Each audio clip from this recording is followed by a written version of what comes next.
Hello, readers and writers. I'm MJ, and today let's do the AuthorTube Newbie Tag 2.0.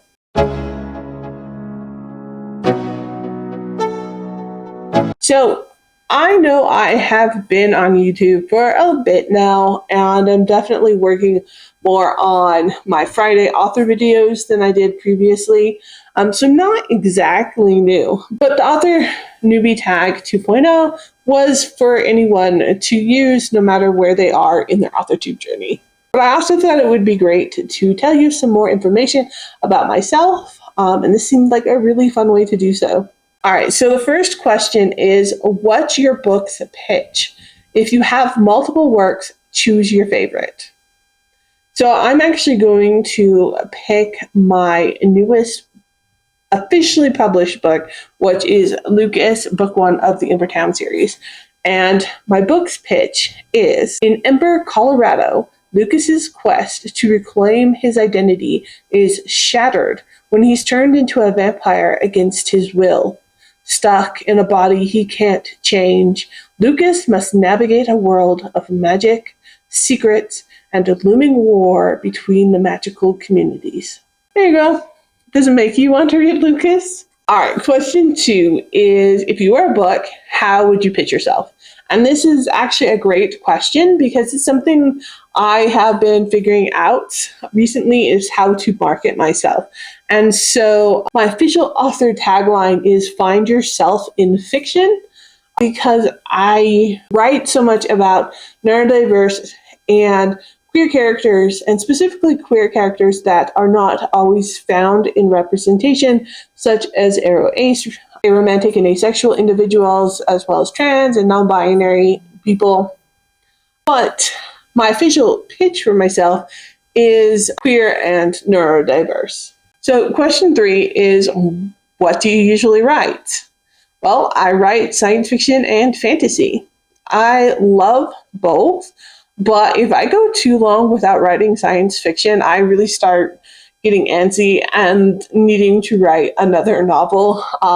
Working on the Ember Town series has been a lot of fun, but I'm working on 4 books and I am ready to write a science fiction book.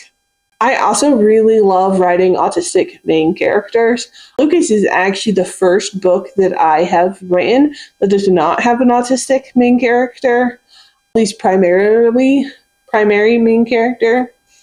And the book that I'm currently writing now, not editing, but writing, is the 3rd book in the Ember Town series, and that's Burke. And it also does not have an autistic main character. So that series is definitely one that I write, not necessarily more neurotypical, but non-autistic main characters. What's something you'll never write? Well, never is such a strong word, but ultimately I don't write romance. And it's great that people love it, but there's just so many great romance writers out there that will do a better part of it. And when I finally realized that it was okay for me to not like romance, I embraced that part of myself completely. That being said, not all of my characters are aromantic, such as myself. So I do find aspects of romance in my books, but none of my books would ever be classified as romance. Question 5. What's your goal for starting an AuthorTube channel? Well, honestly, I really want to talk more about neurodiversity and queerness in writing spaces. And I love connecting with other neurodiverse writers, and this has really been a great way to do so, and just talk about writing neurodiverse characters, autistic characters, and connecting with the indie community where a lot of more queer and neurodiverse writers are able to publish and have their work seen. And it's great because I found so many great book recommendations because of it. What made you start writing? There's an adage that says that only write if you can't not write, because writing is hard. Putting yourself out there is hard. And so only do it if it's something you can't not do. And writing has been in my blood since a very, very long time. I actually wrote my first story when I was in third grade, and I remember it very vividly. And in middle school, I went to my first writing convention. I had to win my way into it through writing a short story. It was geared towards high school and middle school students, and just to be able to go and interact with published authors at the time when I was like 12 years old, and I knew that writing was always going to be a part of me. I also started publishing some short stories at this time, working on the school journalism, and just any chance I could to write. When I graduated high school, I actually majored in college in English and creative writing. Well, English with an emphasis in creative writing. But for those of you that are autistic, you might know that college can be a very challenging place. And at the time, I was not diagnosed. So not even knowing why it was a challenging place, I ended up dropping out of college shortly before graduating. I had less than a year left, and I dropped out. And when I went back, I ended up studying psychology. Mostly because I had been diagnosed with autism, my kids had been diagnosed, and psychology just seemed like an important way to help my kids as much as to get a degree in education. And I learned a lot from that, and I take my undergrad and my master's degree in psychology and put a lot of that into my writing also. So I do think it has helped me as a writer. When I was raising my kids, I didn't write fiction very much. Fiction takes a very creative part of my brain, and I have to be able to shut off.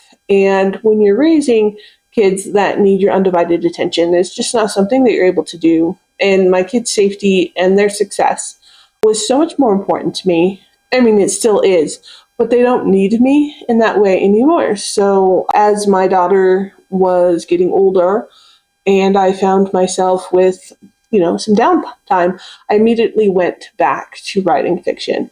Now, that being said, while I was raising them, I was writing a lot of nonfiction, and I had several blogs that I was doing. So I was definitely still staying current in craft work of writing, just not quite getting my books published or continuing with the short story writing that I was doing prior. All right, question 7. What's your publishing path? Well, I'm self-published. I did plan originally on becoming traditionally published, and the more I researched it, the more I realized that probably was not going to be the best avenue for me. For one, autistic representation, specifically in adult books, is just not very popular, and there's very, very few books that have been published. And even the ones that have been published were more published by small press than even like top 5 publishers. There's a very, very few autistic own voice representation by top 5 publishers. Most of the autistic books there are actually written by neurotypical authors and are extremely problematic. Combine that with all of the schmoozing and political kind of maneuvering that you need to do to become a published author, and I just didn't think that I was going to be able to handle that. I can fake functioning a lot better than I actually function. And that honestly has a lot to do with grad school and my professors teaching me how to fake being a functioning person as opposed to what my functioning level actually is.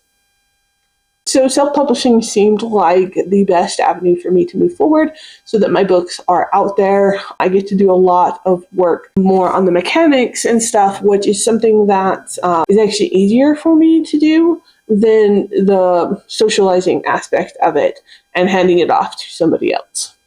That's not to say that self-publishing is easy, because it absolutely is not. But I do think by self-publishing, I have been able to find a community that is more neurodiverse and supportive than I would have ever had if I went traditionally published. And I'm so grateful for that. So question 8 is, what content do you bring to the AuthorTube table. Well, as I said previously, I do focus a lot on neurodiversity and writing, as well as queerness, being a non-binary, specifically aromantic, asexual human being, talking about representation and such in writing. But I really am open to more content about what you all would like me to talk about. I have started a series on writing autistic characters that if you haven't seen it, please go check it out. But also, I know there's a lot more in depth that we can get into if you have questions, anything you're interested about that. I recently posted a video about writing non-binary characters. You can go check that out as well. I want to get more into helping new writers learn the ins and outs of self-publishing and everything that I have learned over the times that I have published a book. I want to get more into helping new authors with the experiences I have learned publishing 4 books, working on books 6 and 7, and specifically like helpful tutorials for neurodiverse authors and resources and such. But ultimately, I just need to know what y'all are interested in, and I would love to make video content about it. So please drop ideas in the comments below. So question 9 is, what's your biggest writing struggle? So I have 2 big writing struggles. The first is just focusing to sit down. Once I'm in front of my computer and writing, I can usually go for hours, and the rest of the world can just fall apart around me, which kind of relates to my second struggle, and that is balancing the energy between having a consuming day job and wanting to put all of my energy into writing. Question 10 is, what's your best writing skill? I would say world building and consistency. I am the person that points out plot holes in books that no one else mentions. I still take issue with a book that explained how to throw a punch is by tucking your thumb in, but very few people seem to even catch it. And like, I don't understand how the author couldn't catch it. But yeah, I still am fixating on that now. Probably made worse because it was a book I really, really wanted to love with a lot of transgender in it. So, all right. So now we choose between question 11 and 12. 11 is, what, if you've been on YouTube for a while, what's your best AuthorTube tip? I've been on AuthorTube for a little bit, but I definitely wouldn't say long enough to start offering up a lot of tips.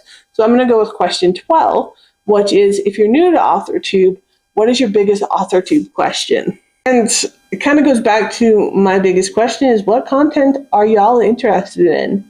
I've learned a lot between publishing my first book in between and working on book 5, 6, and 7. And there's plenty that I would want to share. I just don't know what y'all would like to know about. I think sometimes what I think is interesting may not actually be as interesting to what y'all might want to know. And what I think is just like common knowledge may actually be the most interesting videos to make, such as like software aspects or my process. I'm not sure. So I would love to hear what you're interested in. And question 4 is, what are you most excited for during this new fresh start on AuthorTube? And what is more exciting than books and writing? So thanks for joining me. And as always, keep reading, keep writing, and until next time.